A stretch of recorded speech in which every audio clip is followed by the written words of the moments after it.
Coucou les amis! Aujourd'hui, on va partir ensemble pour un grand voyage dans le monde merveilleux des fleurs colorées. Vous êtes prêts? Allez, c'est parti! Regardez cette énorme fleur jaune qui brille comme un petit soleil dans le jardin. C'est un tournesol. Vous savez pourquoi il s'appelle comme ça? Parce qu'il suit toujours le soleil dans le ciel.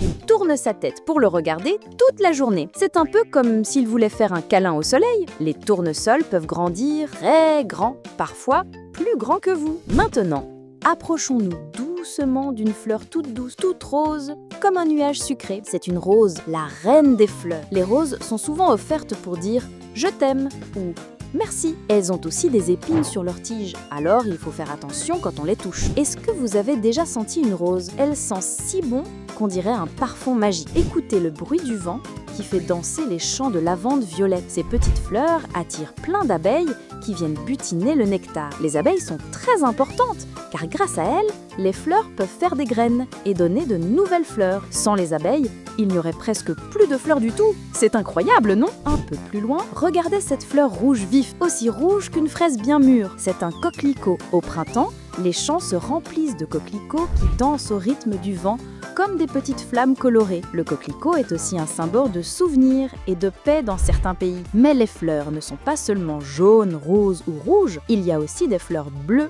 comme les myosostis. Elles ont un nom rigolo qui veut dire « ne m'oublie pas ». C'est comme un petit cadeau d'amitié que la nature nous offre. Peut-être qu'un jour vous pourrez planter des myosostis dans votre jardin pour ne jamais oublier vos amis. Les fleurs jouent un rôle très important pour notre planète. Elles donnent du nectar aux abeilles, aux papillons, et même à certains oiseaux. C'est grâce à elles que la nature reste belle et vivante. Et savez-vous qu'il existe des fleurs qui s'ouvrent uniquement la nuit pour attirer des papillons spéciaux? La nature est vraiment pleine de surprises. Imaginez un immense jardin rempli de fleurs de toutes les couleurs. Jaune, rouge, rose, violet, bleu. Un véritable arc-en-ciel qui danse au soleil. Fermez les yeux un instant et imaginez-vous au milieu de ce jardin merveilleux. Vous pouvez sentir les parfums doux, entendre les abeilles bourdonnantes et voir les couleurs éclatantes tout autour de vous. Si vous aviez un jardin magique, quelle fleur aimeriez-vous y planter? Une fleur jaune brillante comme le soleil? Une rose parfumée qui raconte des histoires? Ou peut-être une fleur violette toute douce qui attire les papillons? Merci d'avoir exploré avec moi la magie des fleurs colorées aujourd'hui. J'espère que vous avez aimé ce voyage plein de couleurs et de découvertes. On se retrouve très bientôt pour une nouvelle aventure remplie de surprises.